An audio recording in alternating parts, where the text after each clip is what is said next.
We've come here for a reason. We've definitely come here for a reason.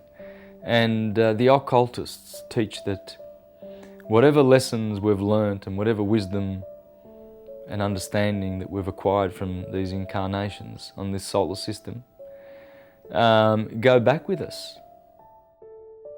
The word spirituality, we can say, is all-encompassing. It's all-encompassing of things like, why is a human being born?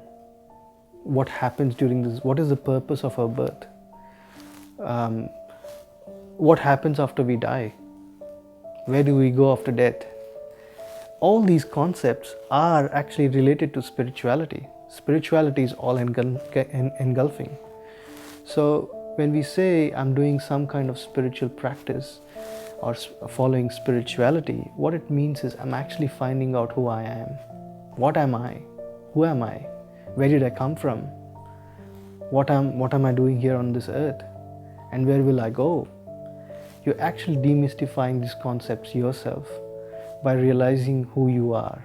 And what that means is we understand that there is this spiritual realm, and we consist of the spiritual realm as well. That means I have a physical body, but that doesn't end there. There is an extension to my physical body.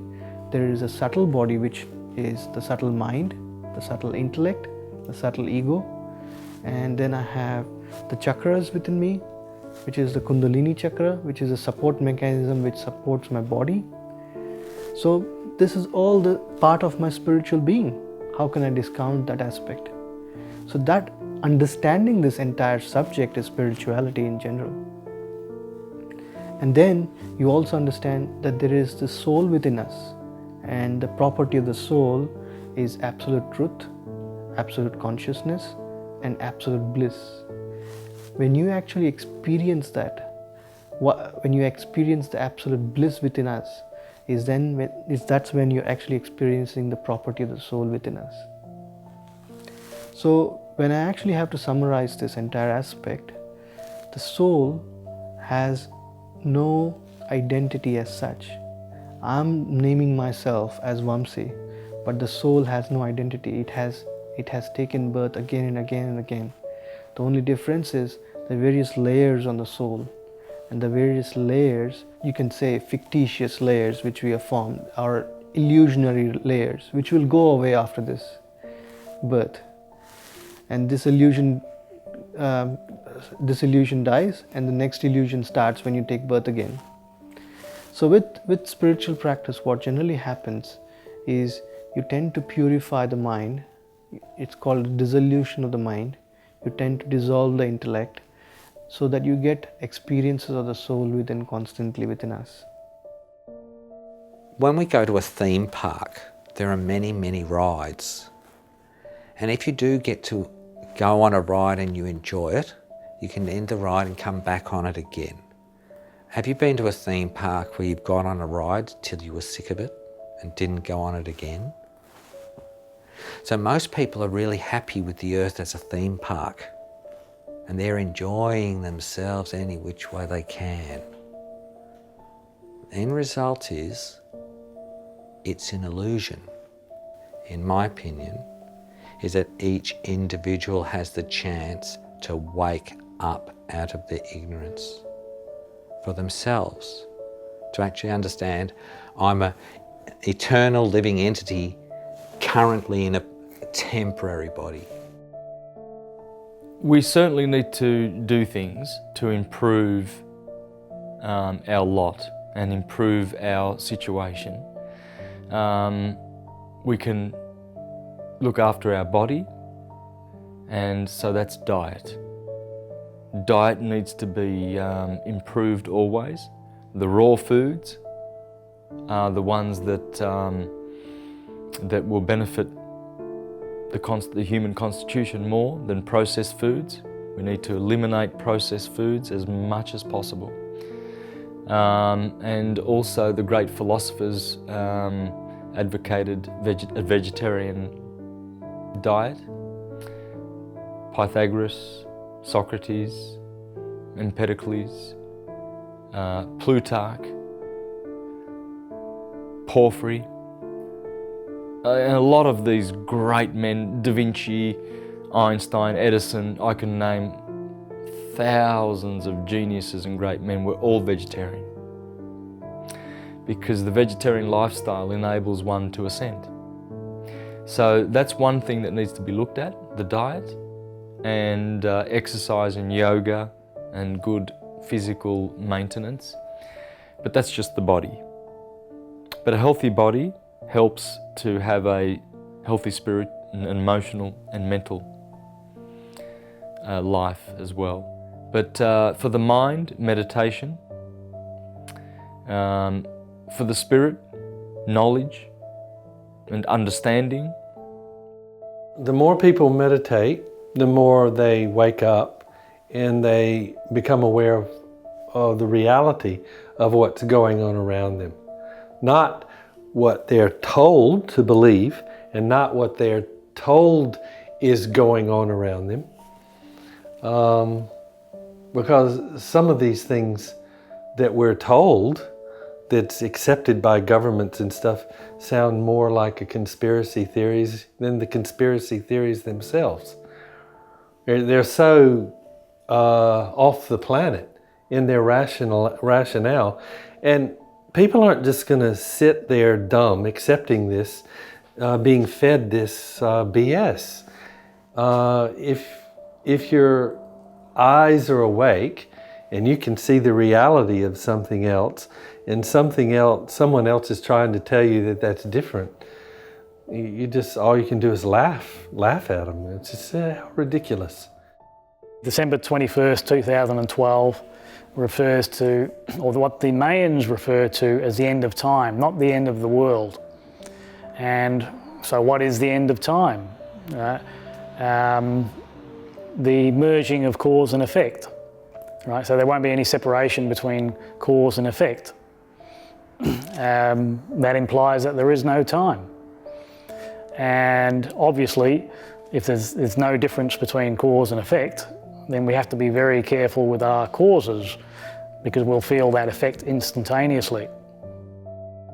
We are at what the prophecies say is the time of the harvest, the time of the end of this wave of evolution of mankind, where certain ones ascend, awaken, remember who they are and reclaim their divinity, like the prodigal son.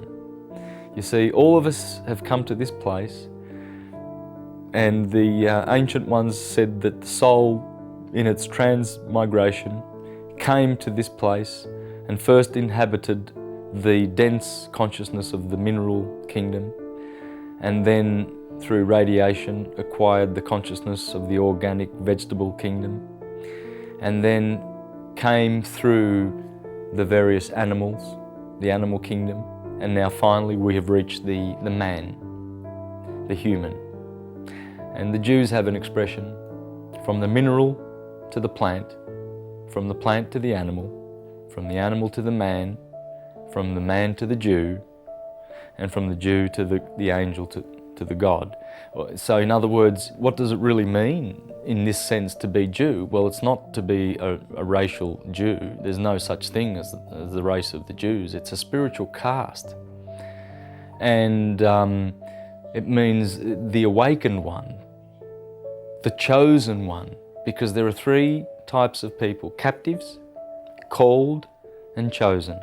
The captives are the ones who are captive because this material Maya has captivated them, and they're grabbing molecules, properties, and investment portfolios, and they're grabbing things, you know. So they're captive. They're held in captive by material illusions. The called ones are the ones who start to ponder the spiritual nature of things, and so the divinity is calling them up. You see, because the consciousness from the mineral to the plant to the animal to the human is in the middle kingdom. The kingdoms below are mortal, but man has immortality. And he can only ascend to the higher realms, but he is in the middle. Man is in the middle, mankind. And so we are at this stage now where many will ascend, many will remember and reclaim their divinity, like the prodigal son. The prodigal son is us. There's a story in the Bible where there are two sons, and they both children of a very rich man. And they decide that they're going to, or one of them does anyway, he decides that he's going to venture off down into the world like Narcissus. He went down, down, down, and he saw that he was good looking. And so he fell in love with himself. And this is what we do. We fall in love with this material world and all its pleasures and enticements. We go out there and we get a bit of pain and we get a bit of pleasure. Then we had enough of pain, so we go back to pleasure. And we don't realise that they're one and the same thing. And then when we work out that pleasure is pain and pain is pleasure, then we start thinking about joy and bliss. You see, the prodigal son, he went down and he slept with the prostitutes and he drank wine with his hooligan friends and everything and squandered all his riches. And then he saw, my God, this is vanity. I've come to my senses. I see a bigger picture here. I'm going back to my father because it was much better there. I mean, the food that he gives to his pigs is better than the food I'm eating. So he goes right back to his daddy. When we're out of here, when we're sick of the suffering and the illusion and the material enticements, like the world is so profane, there's advertisements to buy this, and you got this sleazy woman half naked advertising all sorts of products. Buy this and consume that, and here's some money. Come on, get out there and consume as much as you can. That's what these buffoons have created, a world of materialism, because they are materialists. They're not spiritualists, they're not into spirituality, they pretend to be. So the prodigal son, he goes back to his father, and his brother sees him coming up the drive, and the father greets him and kisses him tenderly and says, "My son, you've come back, you've come back." Quickly he says to the servants, "Get a cow, let's have a feast, let's celebrate this evening." And the brother that stayed with the father up there in heaven, he turns around and says to his father, he says, "What are you doing? You know, I've been with you for so many years, you've never done this for me." And the father says, "Well, he has returned." You know the story of the lost sheep, where the Lord goes out and looks for that one lost sheep? That's what it's talking about. It's us making our return, consciously awakening to our spirituality. But in order to know what love is, right, you have to go to a place where there is no love, right? And if you can come back from that place, despite there being no love, to come out of that fear, then you will truly know what love is, right? And so it's a deliberate thing. The veil of unknowing has been deliberately set up by us, the collective, the one energy, so that it can experience itself and not just know what itself is. My guru used to always say, and I've lived by this particular saying my whole life, well, ever since I heard it, which is most of my life. And that is, don't ever let anybody tell you what God is. Find out for yourself. I would say to the younger people, you are the future leaders. And come always with your heart, with love. What is love? A feeling of being good. Love is a feeling you want to do something good for the planet, for your family, for yourself, for nature, for the animals. And really, that will save not only mankind, but also the planet. And if you go from your feeling, from a very positive feeling, from a positive mind, it will really be a much better world than we have given to you now. For young people, I would say to remember who they really are. Children are so beautiful the way they are, attached to the source. You know, they really are natural, and they're always dreaming and aspiring, and and they're pure. That's why Jesus said, or the Bible words of Jesus say, that we must become like children to enter the kingdom of God. Well, he didn't say we must think like children. He didn't say we must act like children. He said we must be like children. Being. Children are pure, they're so connected to the source. And I would say to youngsters, because the word youngster means young star, that they are stars becoming. They are young stars. And I would remind children of that. I think they already know. It gets drummed into them at school and through the education system that they're not really that that special. You know, they're lumped in with other kids in the classroom and whatnot, but they need to be reminded how special they are and to reach out and show their love in this time we're living in, and they will benefit. You can only benefit when you apply these things, whether you're a child or a grown-up person. The more one loves and finds unity in this world and harmony, the more the blessings will be when that time comes. And the times are coming. It's a-coming.